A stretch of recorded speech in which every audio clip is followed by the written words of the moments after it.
Hi friends, welcome to my channel. ఈరోజు వచ్చేసి టమాటా sauce అన్నమాట. ఇంట్లోనే పిజ్జా సాస్ ఎలా చేయాలో చూసేద్దాం రండి. హోమ్ మేడ్ అన్నమాట. ముందుగా మన ఛానల్ని సబ్స్క్రైబ్ చేసుకొని వాళ్ళు ప్లీజ్ సబ్స్క్రైబ్ చేసుకోండి. అలాగే గ్యాస్ ఆన్ చేసుకొని కొన్ని వాటర్ పెట్టుకొని వాటర్ కొంచెం వేడెక్కిన తర్వాత ఒక 4 టమాటాలు తీసుకొని ఆ వాటర్లో ఉడికించుకున్న తర్వాత కొంచెం చల్లారాక చూసారుగా దాని మీద టమాటాల మీద ఉన్న పొట్టు అనేది నెమ్మదిగా తీసుకోవాలన్నమాట. ఈ విధంగా తీసుకొని అన్నీ పక్కన పెట్టుకోవాలి.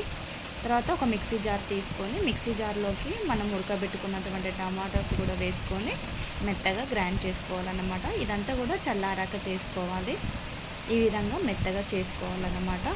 మనం వాటర్ పోయాల్సిన అవసరం లేదు. ఆల్రెడీ మనకు టమాటోస్ నుంచి వచ్చే ప్యూరీ సరిపోతుంది. తర్వాత గ్యాస్ ఆన్ చేసుకొని చిన్న కడాయి పెట్టుకొని ఒక 2 టేబుల్ స్పూన్లు ఆయిల్ వేసుకొని అందులోనే కొంచెం అల్లం వెల్లుల్లి పేస్ట్ కూడా వేసుకున్న తర్వాత అదంతా కూడా ఫ్రై అయ్యే వరకు కూడా ఫ్రై చేయాలి.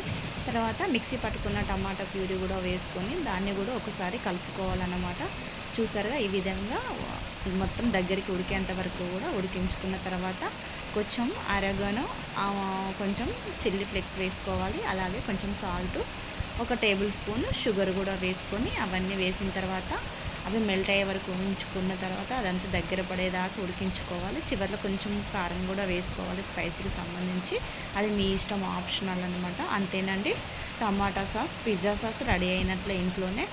తర్వాత నేను వెంటనే మళ్ళీ చీజ్ బ్రెడ్ చేశానన్నమాట. బ్రెడ్ అనేది కొంచెం ప్యాన్ మీద అటు ఇటు వేయించుకోవాలి, ఫ్రై చేసుకోవాలి. చేసుకున్న తర్వాత మనం రెడీ చేసుకున్న పిజ్జా సాస్ను మొత్తం అప్లై చేసుకొని వాటి మీద కొంచెం సన్నగా తరిగిన టమాటాస్, ఉల్లిపాయలు వేసుకొని కొంచెం చిల్లీ ఫ్లేక్స్ అలాగే అరగన వేసుకొని తర్వాత చీజ్ కూడా చిన్న చిన్న ముక్కలుగా వేసుకొని చీజ్ మొత్తం అప్లై చేసుకొని పక్కన పెట్టుకున్న తర్వాత గ్యాస్ ఆన్ చేసి ఒక కడాయి పెట్టుకొని దాంట్లో కొంచెము బటర్ కానీ లేదా ఆయిల్ కానీ వేసుకొని కొంచెం వేడెక్కిన తర్వాత మనము రెడీ చేసుకున్నటువంటి బ్రెడ్ కూడా వాటి మీద ఆయిల్లో వేసుకొని డీప్ ఫ్రై చేసుకుంటే అంతేనండి, చీజ్ బ్రెడ్ రెడీ అయినట్లే.